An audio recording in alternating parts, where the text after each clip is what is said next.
ಬಿಜೆಪಿಯಲ್ಲಿ ಎತ್ತು ಏರ್ಗೆ ಕೋಣ ನೀರಿಗೆ ಅನ್ನೋ ಸನ್ನಿವೇಶ ಬಂದಿದೆ. ಮತ್ತೊಂದು ಕಡೆ ಸಚಿವ ನಾಗೇಂದ್ರ ತಲೆದಂಡಕ್ಕೆ ಬಿಜೆಪಿ ನಾಯಕರು ಪಟ್ಟು ಹಿಡಿದು ಕೂತಿದ್ದಾರೆ.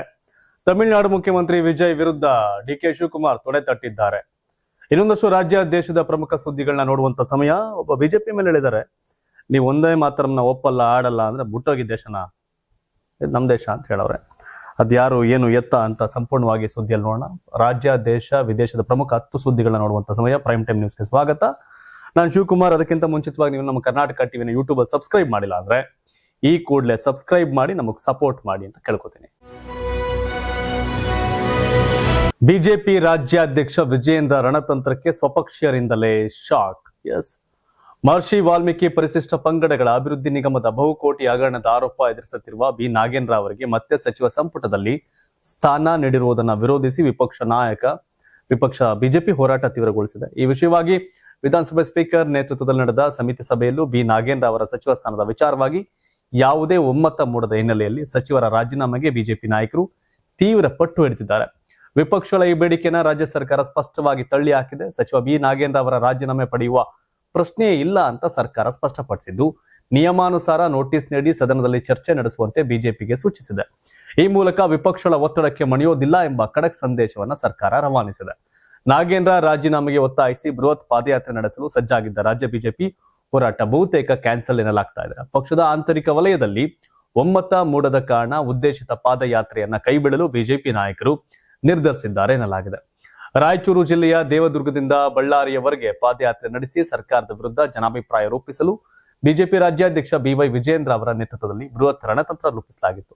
ಈ ಸಂಬಂಧ ಕಳೆದ ವಾರವಷ್ಟೇ ವಿಜಯೇಂದ್ರ ಸಾರಥ್ಯದಲ್ಲಿ ಪ್ರಮುಖ ಮುಖಂಡರ ಮೊದಲ ಹಂತದ ಪೂರ್ವಭಾವಿ ಸಭೆಯೂ ಕೂಡ ನಡೆದಿತ್ತು. ಬಿಕಾಸ್ ಆಫ್ ಎಸ್ಟಿ ಸಮುದಾಯದ ಬಹುತೇಕ ಕ್ಷೇತ್ರಗಳನ್ನ ಕಾಂಗ್ರೆಸ್ ಗೆದ್ಕೊಂಡಿದೆ. HD ಕೋಟೆ, ಮೊಳೆಕಾಲ್ಮೂರು, ಚಳ್ಳಕೆರೆ, ಜಗಳೂರು, ಇನ್ನು ಮೇಲ್ಗಡೆ ದೇವದುರ್ಗ ಆಗ್ಬೋದು, ಮಾನ್ವಿ ಆಗ್ಬೋದು. ಸೊ ಹಿಂಗೆ ಒಂದಷ್ಟು ಕ್ಷೇತ್ರಗಳು ದೇವದುರ್ಗದಲ್ಲಿ JDS ಗೆದ್ದಿದೆ. ರಾಯಚೂರು ಗ್ರಾಮೀಣ ಬಸವನಗುಡ್ಡದಲ್ಲಿ ಗೆದ್ದಿದ್ದಾರೆ. ಸೊ ಹಾಗಾಗಿ ಮುಂದೆ, ಯಾಕೆಂದ್ರೆ ವಾಲ್ಮೀಕಿ ಸಮುದಾಯದ ಅಭಿವೃದ್ಧಿಗೆ ಮೀಸಲಿಟ್ಟ ಹಣವನ್ನ ತಿಂದು ತೇಗಿ ನೀರು ಕುಡಿದವರಲ್ಲ ಕಾಂಗ್ರೆಸ್ನವರು. ಅಲ್ಲ, ಯಾಕಂದ್ರೆ ಆ ಕಾಂಗ್ರೆಸ್ನ ಸರ್ಕಾರದ ಅವಧಿಯಲ್ಲಿ ಆದಂತಹ ಹಗರಣ, ಹಾಗಾಗಿ ಅವರೇ ಅದನ್ನ ಲೋಕಸಭೆಗೆ ಬಳಸಿದ್ದಾರೆ ಅನ್ನೋ ಕಾರಣಕ್ಕೆ ಇವೆಲ್ಲ ಇಟ್ಕೊಂಡು ಹೋರಾಟ ಮಾಡಿದ್ರೆ ಮುಂದೆ ಆ ST ರಿಸರ್ವ್ ಕಾನ್ಸ್ಟಿಟ್ಯೂನ್ಸಿ ನಾವು ಗೆಲ್ಲಬಹುದು ಅನ್ನೋ ಲೆಕ್ಕಾಚಾರ ವಿಜಯೇಂದ್ರ ಅದು. ಬಟ್ ಅದು ಬೇರೆ ಬೇರೆ ಕಾರಣಕ್ಕೆ ಬೇರೆ ಬೇರೆ ವ್ಯತ್ಯಾಸಗಳು ಆಗ್ತಾ ಇದೆ. ಅದೇನು ಮಾಡೋಕ್ಕಾಗಲ್ಲ. ಎಲ್ಲರನ್ನೂ ವಿಶ್ವಾಸಕ್ಕೆ ತೆಗೆದುಕೊಳ್ಳಲು ಮೊದಲಿಂದಲೂ ಪ್ರಯತ್ನ ಮಾಡಿದ್ರೆ ವಿಜಯೇಂದ್ರ ಸಾಧ್ಯ ಆಗಿರೋದೇನು. ಬಟ್ ಈಗ ಕಡೆಗಳಿಗೆ ಒಂದಷ್ಟು ಯುದ್ಧ ಕಾಲದಲ್ಲಿ ಶಸ್ತ್ರಾಭ್ಯಾಸ ಅನ್ನೋ ಥರ ಏನೇನು ಮಾಡ್ತಾ ಇದ್ದಾರೆ. ಬಟ್ ಅದಷ್ಟು ಕೈಗೂಡದಂಗೆ ಕಾಣ್ತಾ ಇಲ್ಲ. ಇನ್ನು ಇವರು ಕಾಂಗ್ರೆಸ್ ಅವ್ರು ಕ್ಯಾರೆ ಅಂತ ಇಲ್ಲ. ಎಲ್ಲ ಬಂಡ್ ಬಿದ್ದುಬಿಟ್ಟವ್ರೆ. ಬಂಡ್ ಬಿದ್ದವ್ರೆ ಅಂದ್ರೆ ಎಲ್ಲವನ್ನೂ ಅರಗಿಸಿಕೊಳ್ಳುವ ಕೆಪಾಸಿಟಿ ಇದೆ ಈಗ. ತಿಂದು ತೇಗಿ ಉಂಡು ಎಲ್ಲವನ್ನು ಎಲ್ರಿಗೂ ಆಲ್ ಪಾರ್ಟಿ ಭ್ರಷ್ಟಾಚಾರ ಮಾಡಿ ಮೀಸೆ ತಿರ್ಕೊಂಡು ಓಡಾಡುವಂತ ಕಾಲ ಇದು. ಬಟ್ ಜನಗಳು ಉತ್ತರ ಕೊಡ್ಬೇಕಷ್ಟೇ ಎಲೆಕ್ಷನ್ಗಳಲ್ಲಿ, ಅಲ್ಲಿ ಅವ್ರು ಕಾಯ್ಬೇಕು. ಒಂದು ದೇವೇಗೌಡರ ಉಗುರಿಗೆ ನೀವು ಸಮ ಅಲ್ಲ ಅಂತ ಕುಮಾರಸ್ವಾಮಿ ಅವರು ಹೇಳಿದ್ದಾರೆ. ಯಾರಿಗೆ ನೋಡೋಣ. ಬಿಡದಿ ಟೌನ್ಶಿಪ್ ಮತ್ತು ನೈಸ್ ಯೋಜನೆಗಳ ಪಿತಾಮಹರು HD ದೇವೇಗೌಡರು ಹಾಗೂ ಕುಮಾರಸ್ವಾಮಿ ಅಂತ ಆರೋಪಿಸಿರ್ತಕ್ಕಂಥ ಕಾಂಗ್ರೆಸ್ ನಾಯಕರಿಗೆ ನಾನು ನೇರ ಸವಾಲು ಆಗ್ತಿದ್ದೇನೆ. ಫ್ರೀಡಂ ಪಾರ್ಕ್ ನಲ್ಲಿ ಒಂದು ವೇದಿಕೆ ಸಿದ್ಧಪಡಿಸಿ ಬಹಿರಂಗ ಚರ್ಚೆಗೆ ನಿಮ್ಮ ಹಾಲಿ ಮಾಜಿ ಶಾಸಕರ ಒಟ್ಟಾಗಿ ಬನ್ನಿ. ನಿಮ್ಮೆಲ್ಲರನ್ನೂ ನಾನು ಏಕಾಂಗಿಯಾಗಿ ಎದುರಿಸೋಕೆ ಸಿದ್ಧ ಅಂತ ಕೇಂದ್ರ ಸಚಿವ ಮಾಜಿ ಮುಖ್ಯಮಂತ್ರಿ HD ಕುಮಾರಸ್ವಾಮಿ ಗುಡುಗಿದ್ದಾರೆ. ಇನ್ನು ನೈಸ್ ಯೋಜನೆ ವಿಚಾರವಾಗಿ ವಾಗ್ದಾಳಿ ನಡೆಸಿದಂತ ಅವರು ನೈಸ್ ಯೋಜನೆ ಟೇಕ್ ಓವರ್ ಮಾಡೋಕೆ ಮುಂದಾಗಿದ್ದಾರೆ. ನೈಸ್ ಕಂಪನಿ ₹1 ಯೋಜನೆಗೆ ಹಾಕಿಲ್ಲ, ರೈತರಿಗೆ ಪರಿಹಾರ ಕೊಟ್ಟಿಲ್ಲ, ಸರ್ಕಾರದ ಭೂಮಿ ಬ್ಯಾಂಕ್ ನಲ್ಲಿ ಅಡ ಇಟ್ಟು ಹಣ ತಂದು ನೈಸ್ ಯೋಜನೆ ಮಾಡಿದ್ದು. 2002ರಿಂದಲೂ ದೇವೇಗೌಡರು ನೈಸ್ ವಿರುದ್ಧ ಹೋರಾಡ್ತಿದ್ದಾರೆ. ಈಗ ದೇವೇಗೌಡರನ್ನ ಪ್ರಶ್ನೆ ಮಾಡ್ತೀರಾ? ಅವರ ಉಗುರಿಗೆ ನೀವು ಸಮ ಅಲ್ಲ. ಅಲ್ಲದೆ ನಿಮಗೆ ರೈತರ ಬಗ್ಗೆ ಕಾಳಜಿ ಇದ್ರೆ ನೈಸ್ ಭೂಮಿ ರೈತರಿಗೆ ವಾಪಸ್ ಕೊಡಿ. ದೆಹಲಿಯಲ್ಲಿ ಆದ ರೈತರ ಹೋರಾಟದ ರೀತಿ ಆಗ್ಬೇಕು. ಧೈರ್ಯವಿದ್ರೆ ನೇರವಾಗಿ ಚರ್ಚೆಗೆ ಬನ್ನಿ ಅಂತ ಕುಮಾರಸ್ವಾಮಿ ಅವರು ಗುಡುಗಿದ್ದಾರೆ. ನೈಸ್ ಇಡೀ ರಾಜ್ಯಕ್ಕೆ ಸಂಬಂಧಪಟ್ಟಿದ್ದಲ್ಲ, ಆ ಪ್ರದೇಶದ ಯೋಜನೆಗೆ ಸಂಬಂಧಪಟ್ಟಿದ್ದು. ಸೊ ಹಾಗಾಗಿ ಇದೇನಾಗ್ತದೆ, ಈ ಮಾಸ ಆಗಿದ್ದಾಗೆಲ್ಲ ಜನ ಸೇರ್ತಾರೆ, ಆಯಾ ಪ್ರದೇಶದಾಗ ಜನ ಸಪೋರ್ಟ್ ಮಾಡಲ್ಲ. ಬಟ್ ನೈಸ್ ವಿಷಯದಲ್ಲಿ ದೀರ್ಘಕಾಲದಲ್ಲಿ ಹೋರಾಟ ಮಾಡ್ಕೊಂಡು ಬಂದವರು ದೇವೇಗೌಡರು. ಇದು ಯಾವ ಹಂತಕ್ಕೆ ಹೋಗ್ಬೇಕು ಅಂದ್ರೆ ಚರ್ಚೆ, ಬಹಿರಂಗ ಚರ್ಚೆ ಇವರು ಕರೀತಾರೆ, ಅವರು ಕರೀತಾರೆ, ಹೋಗಲ್ಲ. ಈ DK ಶಿವಕುಮಾರ್ ಅವರು ಕುಮಾರಸ್ವಾಮಿ ಅವ್ರ ನಡುವಿನ ಈ ಕಾಳಗ ಇದೆಯಲ್ಲ, ಇದು ಈ ಸದ್ಯಕ್ಕೆ ಮುಗಿಯಲ್ಲ. ಇದು ನಡೀತಾನೆ ಇರುತ್ತೆ ಇದು ಪಾಲಿಟಿಕ್ಸ್ ಅಲ್ಲಿ. ಇಲ್ಲಿ ಮುಸ್ಲಿಮರು ದೇಶ ಬಿಟ್ಟು ಹೋಗಿ ಅಂತ ಬಿಜೆಪಿ ಮೇಲೆ ಹೇಳೋರು. ಯಾಕೆ ಅಂತ ನೋಡೋದಾದ್ರೆ, ಕಾಂಗ್ರೆಸ್ನ ಯಾವ ಕಾರ್ಯಕ್ರಮದಲ್ಲೂ ನಾವು ಒಂದೇ ಮಾತ್ರಂ ಗೀತೆಯನ್ನ ಪೂರ್ಣವಾಗಿ ಹಾಡಲ್ಲ, ನಾವು ಹಾಡುವುದೇ 2 ಪ್ಯಾರ ಮಾತ್ರ, ನೇಣ ಹಾಕಿ ಜೈಲಿಗೆ ಹಾಕಿದ್ರೆ ನಾವು ಹಾಡೋದು ಅಷ್ಟೇ ಮಾತ್ರ ಅಂತ KPCC ಅಧ್ಯಕ್ಷ BK ಹರಿಪ್ರಸಾದ್ ಹೇಳಿದ್ರು. ಒಂದೇ ಮಾತರಂ ಗೀತೆಗೆ ಕಾಂಗ್ರೆಸ್ ವರಿಷ್ಠರಿಂದಲೇ ಅಗೌರವ ಆರೋಪ ಸಂಬಂಧ ವಿಚಾರವಾಗಿಯೂ ಪ್ರತಿಕ್ರಿಯೆ ಕೊಟ್ಟಿದ್ದಾರೆ ಬಿಜೆಪಿ ಮೇಲೆ. ಸೋನಿಯಾ ಗಾಂಧಿ ಅವರು ಮಲ್ಲಿಕಾರ್ಜುನ್ ಖರ್ಗೆ ಅವರನ್ನ ಒಂದೇ ಮಾತರಂ ಹಾಡದಂತೆ ತಡೆದಿದ್ದಾರೆ ಎಂಬುದು ಸುಳ್ಳು. ಅಖಿಲ ಭಾರತ ಕಾಂಗ್ರೆಸ್ ಸಮಿತಿಯ ಕಚೇರಿಯಲ್ಲಿ ಆಡುವಾಗ ತಪ್ಪುಗಳಿದ್ವು, ಅವುಗಳನ್ನ ಸರಿಪಡಿಸಿಕೊಳ್ಳಲು ಸೋನಿಯಾ ಗಾಂಧಿ ಸೂಚಿಸಿದ್ರು. ಅಲ್ಲದೆ ವಯಸ್ಸಿನ ಕಾರಣದಿಂದಾಗಿ ಮಲ್ಲಿಕಾರ್ಜುನ್ ಖರ್ಗೆ ಅವರಿಗೆ ಕುರ್ಚಿ ಕೊಡುವಂತೆ ಅವರು ಮನವಿ ಮಾಡಿದ್ರು ಅಂತ ಹರಿಪ್ರಸಾದ್ ತಿಳಿಸಿದ್ದಾರೆ. ಆದ್ರೆ ಒಂದೇ ಮಾತರಂ ಭಾರತದ ಅಸ್ಮಿತೆ, ಅದನ್ನು ವಿರೋಧಿಸುವವರು ದೇಶ ಬಿಟ್ಟು ಹೋಗಿ ಅಂತ ಬಿಜೆಪಿ ಶಾಸಕ ಚನ್ನಬಸಪ್ಪ ಗರಂ ಆಗಿದ್ದಾರೆ. ಸೋನಿಯಾ ಗಾಂಧಿ ಅವರಿಂದ ಒಂದೇ ಮಾತರಂಗೆ ಅಪಮಾನ ವಿಚಾರವಾಗಿ ಸುದ್ದಿಗೋಷ್ಠಿ ನಡೆಸಿ ಮಾತನಾಡಿದಂತ ಶಾಸಕ, ಒಂದೇ ಮಾತರಂ ವಿರೋಧಿಸುವ ಅನೇಕ ಜೀವಿಗಳು ಈ ದೇಶದಲ್ಲಿದ್ದಾರೆ. ಸ್ವಾತಂತ್ರ್ಯ ಪೂರ್ವದಲ್ಲಿ ಕೂಡ ಅವರು ಈ ರೀತಿಯ ಚಟುವಟಿಕೆಗಳಿಗೆ ಶಕ್ತಿ ಕೊಡ್ತಾ ಇದ್ರು. ದೇಶದ ಕಾನೂನು ವಿರೋಧ ಮಾಡಬಹುದು ಎಂಬ ಮಾನಸಿಕತೆ ಅಕ್ಷಮ್ಯ. ಒಂದೇ ಮಾತರಂ ವಿರೋಧ ಮಾಡುವವರು ದೇಶ ಬಿಟ್ಟು ಹೋಗಿ, ನಿಮಗೆ ಅಂತಾನೆ ಪ್ರತ್ಯೇಕ ದೇಶ ಇದೆ, ಯಾಕೆ ಬೇಕು ಈ ದೇಶ ನಿಮ್ಗೆ ಹಾಗಾದ್ರೆ ಅಂತ ಪ್ರಶ್ನೆ ಮಾಡಿದ್ದಾರೆ. ಸೋನಿಯಾ ಗಾಂಧಿ, ರಾಹುಲ್ ಗಾಂಧಿ ಕೂಡ ಈ ದೇಶದಲ್ಲಿ ಇರ್ಕೂಡುದು, ಕಾಂಗ್ರೆಸ್ನದ್ದು ಎಷ್ಟು ನೀಚತನದ ಪರಮಾವಧಿ ಅಂತ ಬಿಜೆಪಿ ಎಂಎಲ್ಎ ಚನ್ನಬಸಪ್ಪ ವಾಗ್ದಾಳಿಯನ್ನು ನಡೆಸಿದ್ದಾರೆ. ಇದು ಈ ದೇಶ ಯಾರಪ್ಪರ ಮನೆ ಸ್ವತ್ತಲ್ಲ, ಹಂಗಂತ ದೇಶದ ವಿರೋಧ ಮಾತಾಡಿದ್ರೆ ಆಗಲ್ಲ. ದೇಶ ಮತ್ತೆ ಸಂವಿಧಾನ, ಅದಕ್ಕೆ ಬೆಲೆ ಕೊಡಬೇಕು. ಎಲ್ಲಿ ಬೆಲೆ ಕೊಡ್ತಾರೆ? ಸಂವಿಧಾನ ಶಿಲ್ಪಿ ಅಂಬೇಡ್ಕರ್ ಅವ್ರನ್ನ ಸೋಲಿಸಿದ್ದೆ ಕಾಂಗ್ರೆಸ್ಸು. ಆ ಸಂವಿಧಾನವನ್ನ ಬದಲಾಯಿಸಿವಿ ಅಂತ ಅನ್ನೋರು ಬಿಜೆಪಿಯವರು. ಒಂದಷ್ಟು ಬದಲಾವಣೆಗಳು ಮಾಡ್ತೀವಿ ಅಂತ. ಹಾಗಾಗಿ ಈ ದೇಶಕ್ಕೆ, ಈ ಸಂವಿಧಾನಕ್ಕೆ, ಈ ದೊಡ್ಡ ಬಹಳ ಇತಿಹಾಸ ಇರುವ ಪಾರ್ಟಿಗಳಿಂದಲೇ ಅನ್ಯಾಯ ಆಗಿದೆ.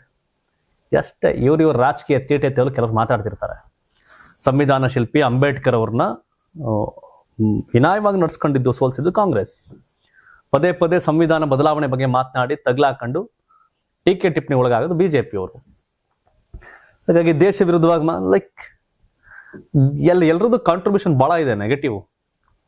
ದೇಶದ ಅಭಿವೃದ್ಧಿಗೆ ಕೊಡುಗೆ ಇದೆ, ದೇಶದ ವಿರುದ್ಧವಾಗಿ ಮಾತಾಡಿದ್ದು, ಸಂವಿಧಾನ ವಿರುದ್ಧ ಮಾತಾಡಿದ ಕೊಡುಗೆ ಎರಡು ಪಾರ್ಟಿಯವ್ರದ್ದು ಇದೆ. ಪಾಠ ಕಲಿಯಲ್ಲ, ಜನ ಕಲಿಸ್ಬೇಕು. ಕೆಪಿಎಸ್ಸಿ ಅಧ್ಯಕ್ಷ ಸ್ಥಾನಕ್ಕೆ ಶಿವಶಂಕರಪ್ಪ ಮರು ನೇಮಕ. ಅತಿಭ್ರಷ್ಟ, ಮಹಾಭ್ರಷ್ಟ, ಸ್ವಜನ ಪಕ್ಷಪಾತ ಮಾಡದಂತವ್ರನ್ನ ಮತ್ತೆ ನೇಮಕ ಮಾಡಲಾಗಿದೆ. ಗಂಭೀರ ಆರೋಪಗಳ ಹಿನ್ನೆಲೆಯಲ್ಲಿ ಕೆಪಿಎಸ್ಸಿ ಅಧ್ಯಕ್ಷ ಸ್ಥಾನದಿಂದ ಶಿವಶಂಕರಪ್ಪ ಸಾವ್ಕಾರ್ ಅವರನ್ನ ಅಮಾನತುಗೊಳಿಸಿ ರಾಜ್ಯಪಾಲ ತಾವರ್ಚಂದ್ ಗೆಹ್ಲೋಟ್ ಹೊರಡಿಸಿದ್ದ ಆದೇಶವನ್ನ ಕರ್ನಾಟಕ ಹೈಕೋರ್ಟ್ ರದ್ದುಪಡಿಸಿದೆ. ಅಲ್ಲದೆ 7 ದಿನಗಳ ಒಳಗೆ ಶಿವಶಂಕರಪ್ಪ ಸಾವ್ಕಾರ್ ಅವರನ್ನ ಕೆಪಿಎಸ್ಸಿ ಅಧ್ಯಕ್ಷರಾಗಿ ಮರುನೇಮಕ ಮಾಡುವಂತೆ ಹೈಕೋರ್ಟ್ ಮಹತ್ವದ ಆದೇಶ ಕೊಟ್ಟಿದೆ. ಪಶು ವೈದ್ಯಾಧಿಕಾರಿಗಳ ನೇಮಕಾತಿಯಲ್ಲಿ ಅಕ್ರಮ ನಡೆದಿದೆ ಎಂಬ ಆರೋಪಕ್ಕೆ ಸಂಬಂಧಪಟ್ಟಂತೆ ಶಿವಶಂಕರಪ್ಪ ಸಾವ್ಕಾರ್ ವಿರುದ್ಧ ತನಿಖೆ ನಡೆಸುತ್ತಿರುವ ಹಿನ್ನೆಲೆಯಲ್ಲಿ ಅವರನ್ನು ಜುಲೈ 10ರಂದು ರಾಜ್ಯಪಾಲರು ಅಮಾನತುಗೊಳಿಸಿದ್ರು. ಈ ಆದೇಶ ಪ್ರಶ್ನಿಸಿ ಶಿವಶಂಕರಪ್ಪ ಅವರು ಹೈಕೋರ್ಟ್ ಮೆಟ್ಟಿಲೇರಿದ್ರು. ಅರ್ಜಿ ವಿಚಾರಣೆ ನಡೆಸಿದ ನ್ಯಾಯಮೂರ್ತಿ ಸೂರಜ್ ಗೋವಿಂದರಾಜ್ ಅವರ ಏಕಸದಸ್ಯ ಪೀಠ ರಾಜ್ಯಪಾಲರು ಸಚಿವ ಸಂಪುಟದ ಸಲಹೆ ಮತ್ತು ನಿರ್ಧಾರಕ್ಕೆ ಅನುಗುಣವಾಗಿ ನಡೆದುಕೊಳ್ಳಬೇಕು ಅಂತ ಅಭಿಪ್ರಾಯಪಟ್ಟಿದೆ.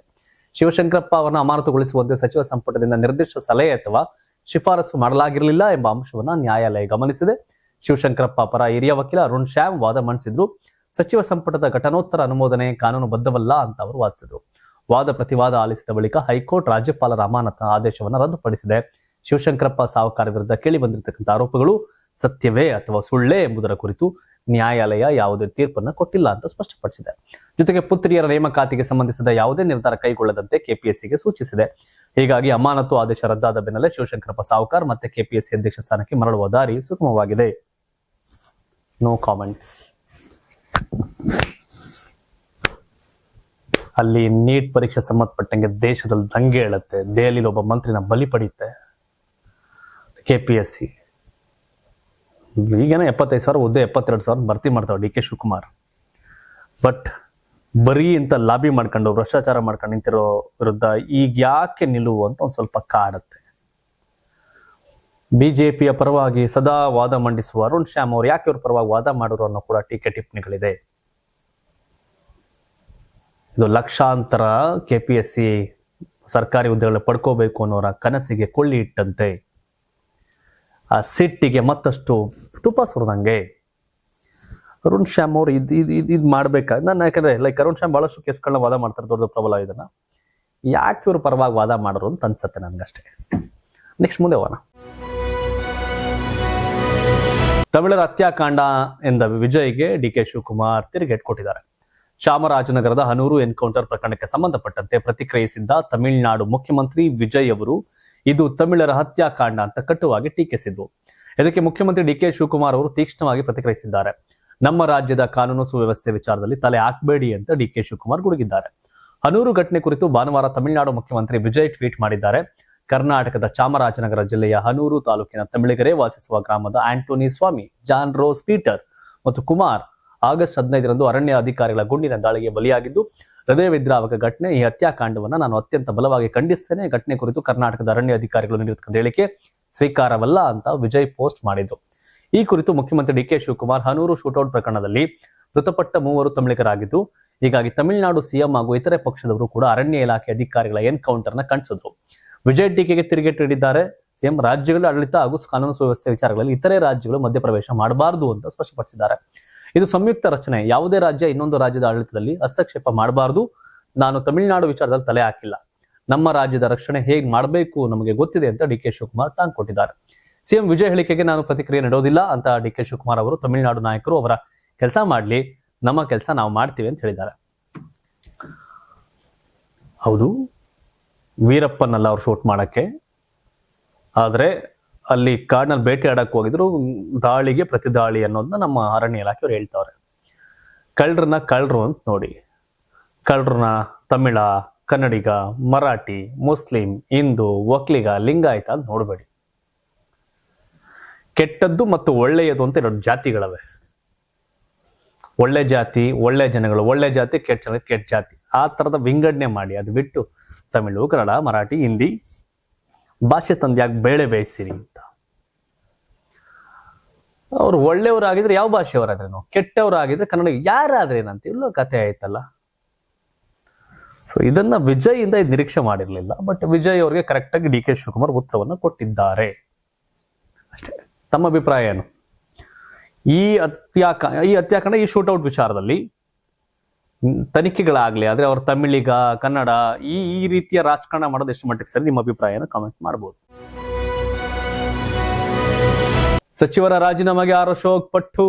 ಚಾಮರಾಜನಗರ ಜಿಲ್ಲೆಯ ಹನೂರು ಅರಣ್ಯ ಪ್ರದೇಶ ನಡೆದ ಎನ್ಕೌಂಟರ್ ನಲ್ಲಿ 3 ಮೃತಪಟ್ಟ ಪ್ರಕರಣ ವಿಧಾನಸಭೆಯಲ್ಲಿ ತೀವ್ರ ಚರ್ಚೆ ಕಾರಣವಾಗಿದೆ. ಪ್ರಕರಣದ ನೈತಿಕ ಹೊಣೆ ಹೊತ್ತು ಅರಣ್ಯ ಸಚಿವ ರಾಮಲಿಂಗಾರೆಡ್ಡಿ ರಾಜೀನಾಮೆ ನೀಡಬೇಕು ಅಂತ ಪ್ರತಿಪಕ್ಷ ಬಿಜೆಪಿ ಆಗ್ರಹಿಸಿದ ಬೆನ್ನಲ್ಲೇ ಬಿಜೆಪಿ ನಾಯಕರು ನಿಜವಾಗಿಯೂ ರಾಜೀನಾಮೆ ಕೇಳ್ತಿದ್ರೆ ನಾನು ರಾಜೀನಾಮೆ ನೀಡಲು ಸಿದ್ಧ ಅಂತ ಸಚಿವರು ತಿರುಗೇಟನ್ನು ಕೊಟ್ಟಿದ್ದಾರೆ. ಪ್ರತಿಪಕ್ಷ ನಾಯಕ ಅಶೋಕ್ ಅವರು ಪ್ರಕರಣಕ್ಕೆ ನ್ಯಾಯಾಂಗ ತನಿಖೆ ನಡೆಸಬೇಕು, ಮೃತರ ಕುಟುಂಬಗಳಿಗೆ ತಲಾ 1 ಕೋಟಿ ಪರಿಹಾರ ನೀಡಬೇಕು ಹಾಗೂ ಅರಣ್ಯ ಸಚಿವರು ರಾಜೀನಾಮೆ ನೀಡಬೇಕು ಅಂತ ಒತ್ತಾಯಿಸಿದ್ರು. ಇದಕ್ಕೆ ಪ್ರತಿಕ್ರಿಯಿಸಿದ ರಾಮಲಿಂಗಾರೆಡ್ಡಿ, ಮೃತರು ರೈತರಲ್ಲ, ಅಕ್ರಮ ಬೇಟೆಯಲ್ಲಿ ತೊಡಗಿದ್ದವರು ಎಂಬುದು ತನಿಖೆಯಲ್ಲಿ ದೃಢಪಟ್ಟರೆ ಪರಿಹಾರ ನೀಡುವೆ ಪ್ರಶ್ನೆಯೇ ಇಲ್ಲ ಅಂತ ಸ್ಪಷ್ಟಪಡಿಸಿದ್ದಾರೆ. ಸದ್ಯ ಪ್ರಕರಣ ಕುರಿತು ಮ್ಯಾಜಿಸ್ಟ್ರೇಟ್ ತನಿಖೆ ನಡೆಯುತ್ತಿದ್ದು 3 ದಿನಗಳಲ್ಲಿ ವರದಿ ಬರುವ ನಿರೀಕ್ಷೆ ಇದೆ.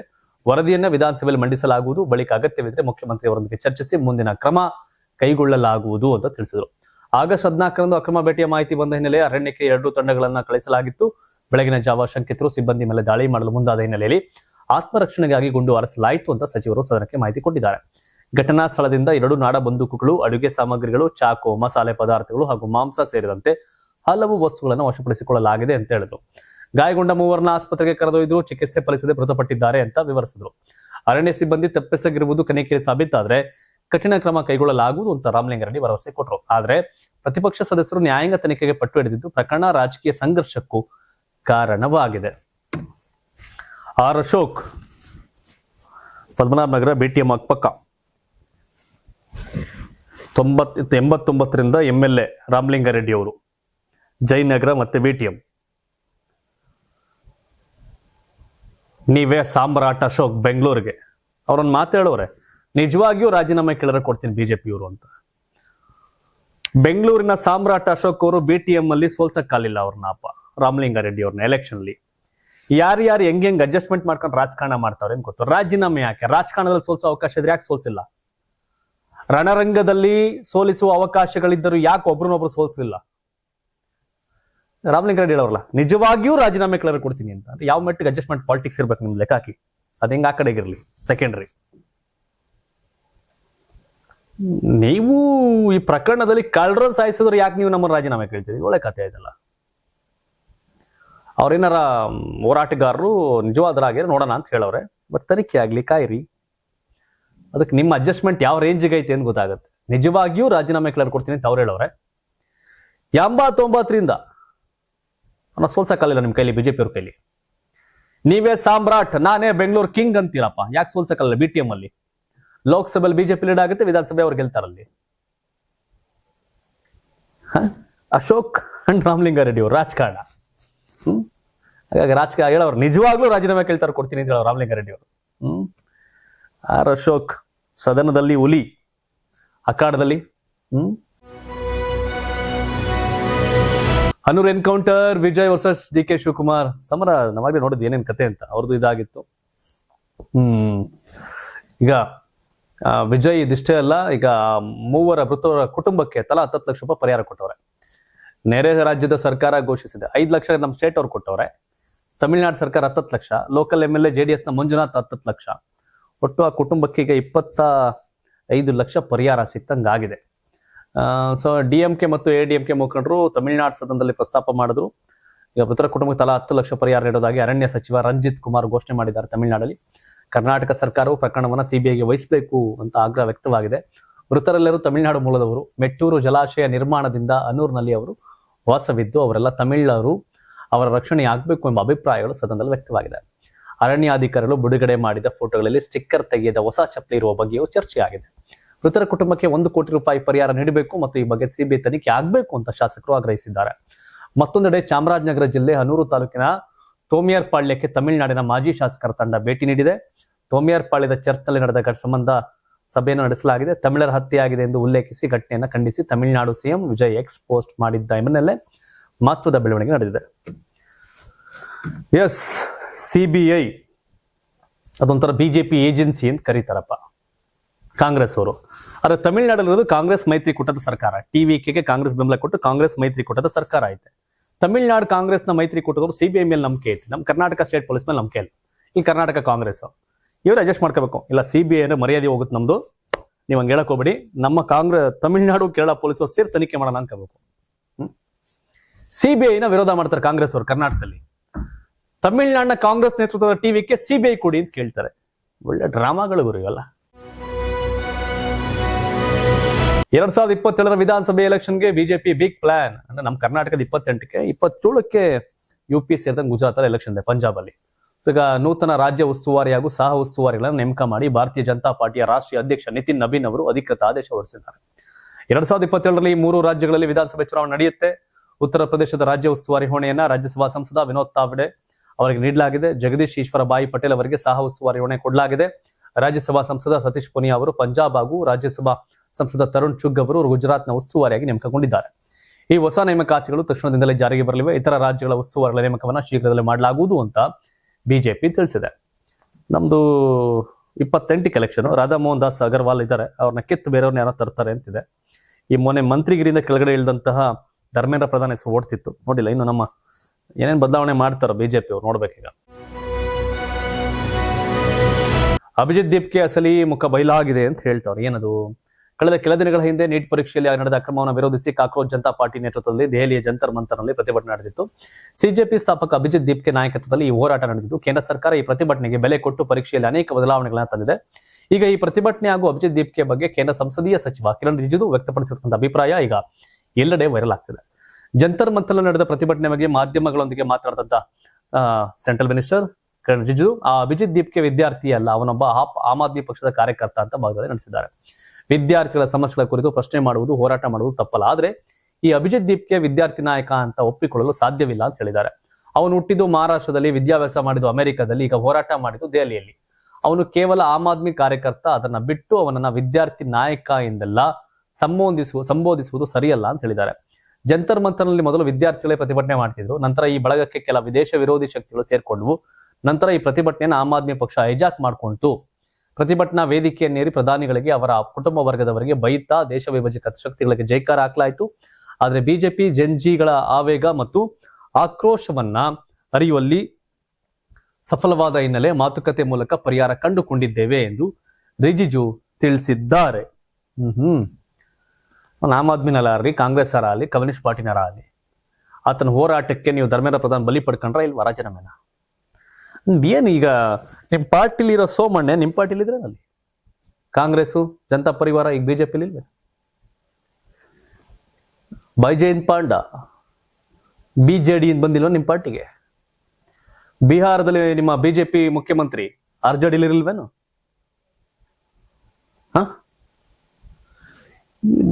ಕಿರಣ್ ರಿಜಿಜು ನೀವು ಮಾತ್ರ BJP ಹುಟ್ಟಿದ್ರಿ, ಅಲ್ಲೇ ಬೆಳೆದ್ರಿ ಅಂದ್ರೆ ಉಳಿದವ್ರು ನಿಮ್ ಪಾರ್ಟಿಯವ್ರಲ್ಲಿ ಹಂಗೆ ಇದಾರ?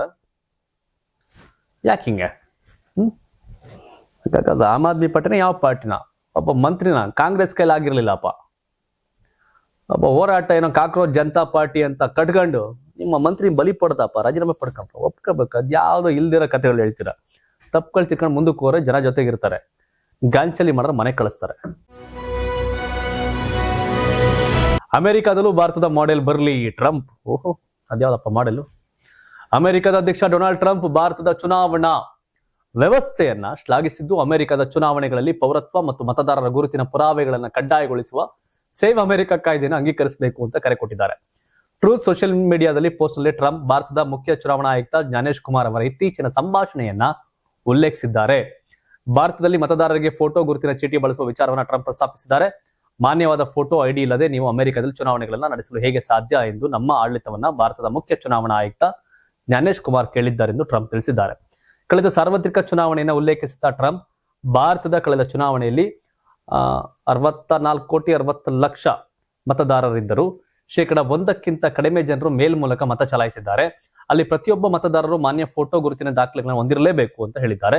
ನಾವು ಈಗಾಗಲೇ ದಿ ಸೇವ್ ಅಮೆರಿಕಾ ಆಕ್ಟ್ ಅನ್ನು ಅಂಗೀಕರಿಸಬೇಕಾಗಿದೆ ಅಂತ ಟ್ರಂಪ್ ತಿಳಿಸಿದ್ದಾರೆ. ಶ್ವೇತ ಭವನದ ಪ್ರಕಾರ ಪ್ರಸ್ತಾವಿತ ಶಾಸನವು ಫೆಡರಲ್ ಚುನಾವಣೆಗಳಲ್ಲಿ ಅಮೆರಿಕದ ನಾಗರಿಕರು ಮಾತ್ರ ಮತ ಚಲಾಯಿಸಲು ಅರ್ಹರಾಗಿರುವುದನ್ನು ಖಚಿತಪಡಿಸಿಕೊಳ್ಳಲು ಪ್ರಯತ್ನಿಸುತ್ತದೆ ಅಂತ ಹೇಳಿದ್ದಾರೆ. ನಮ್ಮೇನು ಹೊಗಳಿರೋದಲ್ಲ, ಅಮೆರಿಕಾಗ ವಲಸೆ ಹೋದವರೆಲ್ಲ ಓಟ್ ಹಾಕೊಂಡು ಇವ್ರು ಗುಮ್ತಾವ್ರೆ, ಆ ಓಟ್ ಕಿತ್ತಾಕಿದ್ದು ಬೆಸ್ಟ್ ಅನ್ನೋ ರೀತಿ ಹೇಳೋರೆ. ನನ್ನ ಅಭಿಪ್ರಾಯ ಇದು. ಇಂಡಿಯನ್ ಮಾಡೆಲ್ ಗುಡ್ ಅನ್ನೋದಾದ್ರೆ ನಾವೆಲ್ಲಿಗೆ ಬಾಂಗ್ಲಾದವರೆಲ್ಲ ನಾಚ್ ಓಡಿಸೋದ್ರಿ ಈಗ SIR ಇವೆಲ್ಲ ಮಾಡ್ಕೊಂಡು. ಆ ಟೈಪ್ ಅಲ್ಲೂ ಯಾರು ವಲಸಿಗರವರಲ್ಲ, ಅವರೆಲ್ಲ ಬಂದು ನಮ್ಗೀಗ ಭಾರತೀಯರು ಇಂಪ್ಯಾಕ್ಟ್ ಮಾಡ್ತಾರೆ, ಓಟ್ ಹಾಕೊಂಡು ನಮ್ಮನ್ನ ಇದು ಮಾಡ್ತಾರೆ ಅನ್ನೋ ಇವೆಲ್ಲ ಕಾರಣಗಳು ಇಟ್ಕೊಂಡು ಮೂಲ ಅಮೆರಿಕನರಿಗೆ ಮತದಾನದ ಹಕ್ಕನ್ನ ಕೊಡುವಂತ ಸ್ಕೀಮ್ ಇದು. ಹಾಗೆ ನಮ್ಗೇನೋ ಒಂದು ಬಟ್ಟೆ ಸುತ್ಕೊಂಡು ಹೊಡೆದಂಗಷ್ಟೇ. ನಮ್ದು ಚೆನ್ನಾಗಿದೆ ಅಂತ ಹೇಳ್ತಾ ನಾವ್ ಹೆಂಗೆ ಬಾಂಗ್ಲಾದವ್ರನ್ನ ಅಕ್ರಮ ವಲಸಿಗರನ್ನ ವೋಟರ್ದಿಂದ ಆಚೆ ಹಾಕೋ ಪ್ರಕ್ರಿಯೆಗಳು ಮಾಡಿದ್ವಲ್ಲ, ಆ ಪ್ರಕ್ರಿಯೆಗೆ ಇವ್ರು ಹೊರಟವ್ರು ಅಷ್ಟೇ. ಇದಿಷ್ಟು ಇಂದಿನ ಸುದ್ದಿ. ನಿಮ್ ಪ್ರಕಾರ ವಾಲ್ಮೀಕಿ ನಿಗಮದ ಹಗರಣದಲ್ಲಿ ಭಾಗಿಯಾದ ಹಿನ್ನೆಲೆ ಜೈಲಿಗೆ ಹೋಗಿ ವಾಪಸ್ ಬಂದು ಮತ್ತೆ ಮಂತ್ರಿ ಆಗಿರೋ ನಾಗೇಂದ್ರ ರಾಜೀನಾಮೆ ಕೊಡ್ಬೇಕಾ ಬೇಡವಾ? ಹಾಗೆ ತಮಿಳುನಾಡು ಮುಖ್ಯಮಂತ್ರಿ ವಿಜಯ್ ಬೇಟೆಯಾಡಕ್ ಹೋಗಿ ಎನ್ಕೌಂಟರ್ ಬಲಿಯಾದವರ ಪರವಾಗಿ ತಮಿಳಿಗರಿಗೆ ಅಂತ ಹೇಳ್ತಾ ಇರ್ತಕ್ಕಂಥ ಈ ಭಾಷಾ ವೈರತ್ವದ ಬಗ್ಗೆ ತಮ್ಮ ಅಭಿಪ್ರಾಯ ಏನು? ಕಾಮೆಂಟ್ ಮಾಡಿ. ಧನ್ಯವಾದ. ಇದು ಕರ್ನಾಟಕ ಟಿವಿ, ಕನ್ನಡಿಗರ ಧ್ವನಿ.